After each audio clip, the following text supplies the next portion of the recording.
اچھا ہمارے یہاں میرے پاس ایک نوجوان آیا، کہنے لگا حضرت مجھے تبرکات چاہیے۔ میں نے کہا تبرکات کا کیا کروں؟ کہنے لگا میرا ارادہ ہے کہ میں تبرکات لگاؤں۔ میں نے کہا کیوں؟ کہا پھر لوگ آئیں گے اس کو دیکھیں گے۔ اچھا جب اس نے یہ بات کہی میرا ذہن گیا یہ تبرکات کہاں سے آئیں گے؟ پھر اس نے بتایا حضرت فلاں جگہ پر تبرکات کی ریل پیل لگی ہوئی ہے۔ اب وہ تبرکات اتنے آ گئے ہیں جن کی پہچان یعنی یہ فرضی ہے، اصلی ہے، ان کے بارے میں تو ہم یعنی کہ سوچ بھی نہیں سکتے۔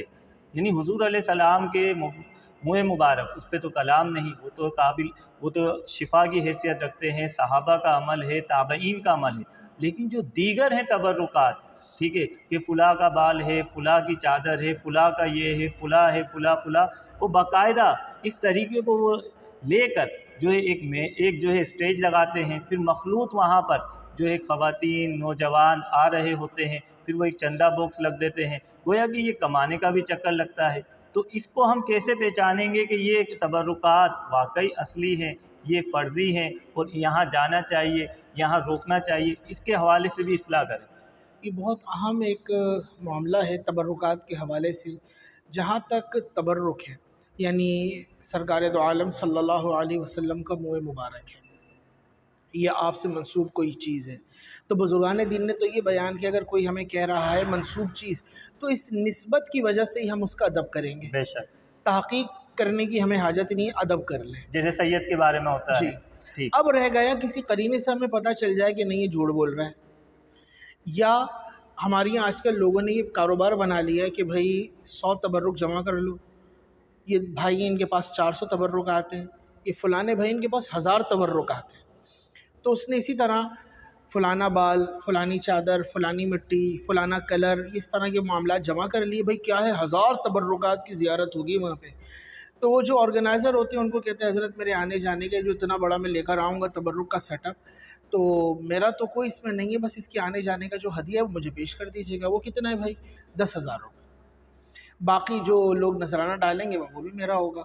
تو ماشاءاللہ وہاں پہ ترغیب بھی دلائی جا رہی ہوتی ہے، ایک بچہ جمہورہ کھڑا ہوتا ہے، نذرانہ نذرانہ نذرانہ۔ عورتیں تو ہماری ماشاءاللہ بڑی عقیدت مند ہوتی ہیں، اب اس میں نذرانہ ڈالنا ہے 10,000 روپے، تو ویسے اس نے دہاڑی پکی کر لی ایک دن کی۔ باقی جو نذرانہ اس پر ڈبے میں ڈلا وہ 50,000 ڈلے، 60,000 ڈلے، 70,000، علاقے کے اعتبار سے اور لوگوں کی طبیعت کے اعتبار سے۔ اب اس سے یہ جو 1,000 جو تبرکات لے کر آیا ہے، وہ نماز کا وقت ہو تو وہ نماز نہیں پڑھ رہا، وہ گالیاں بھی دے رہا ہے، اس کو دین کا کوئی علم بھی نہیں ہے۔ مفتی صاحب کے پاس، عالم دین کے پاس کوئی تبرکات لے کر ہی نہیں آتا، نہ اس کے پاس پہنچ پاتے ہیں۔ جاہل، فاسق مولن، بلکہ دین کو دھندا بنانے والا، اس کے پاس تبرکات موجود ہیں۔ تو یہاں پر ذرا غور کرنے کی ضرورت ہے کہ یہ جو غوث پاک کی چادر، آپ کو حیرت ہوگی، ایک شخص آیا، وہ آ کر کہتا ہے میرے پاس سیدہ فاطمہ الزہرا رضی اللہ عنہا کا بال ہے، لا حول ولا قوت۔ وہ کہ جب آپ کا وصال ہو تو وصیت کریں اس سے پہلے کہ رات میں جنازہ لے کے چلنا، جب میدان معاشر میں گزر ہو تو اہل معاشر کو حکم ہو کہ نگاہوں کو نیچے کر لو، نبی کی شہزادی آ رہی ہے، خاتون جنت کا گزر ہو رہا ہے، وہ بدبخت کیا تماشا بنا کر بیٹھا ہوا ہے۔ تو یہ جو اس طرح تبرکات 100، 50، 500، 1000 لے کر گھوم رہے ہیں، ضرور ان سے پوچھا جائے کہ یہ آپ کے پاس کہاں سے آئے، اس کی سند کیا ہے، تو وہ آئیں بائیں شائیں کرے گا اور غائب ہو جائے گا۔ پھر ہمارے یہاں ایک طریقہ اس میں یہ بھی ہے کہ چونکہ محفل ہے، محفل میں لوگوں کو بلانا ہے، تو نیچے لکھا ہوتا ہے لنگر کا خصوصی اہتمام ہے۔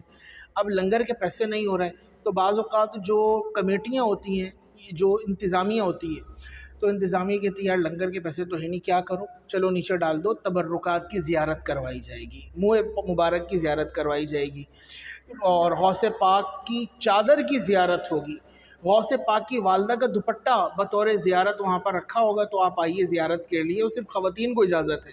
لو بھائی ایک بڑی تعداد میں خواتین آ گئی غوث پاک کی والدہ کا دوپٹہ دیکھنے کے لیے، پتہ چلا وہ یہیں پر ہی کسی مشین کا بنا ہوا تھا۔ تو یہ بعض اوقات لوگ کر رہے ہوتے ہیں، تو اس پر غور کرنے کی ضرورت ہے، اور اب تو علماء نے اس پر کتابیں بھی لکھ دی ہیں تبرکات کے حوالے سے، کہ یہ جو گمراہی پھیلانے والے اور دو نمبری کرنے والے لوگ ہیں، ان سے کس طرح بچا جا سکتا ہے، اور کس طرح ان کے دام فریب میں آنے سے اپنے آپ کو نجات دلوائی جا سکتی ہے۔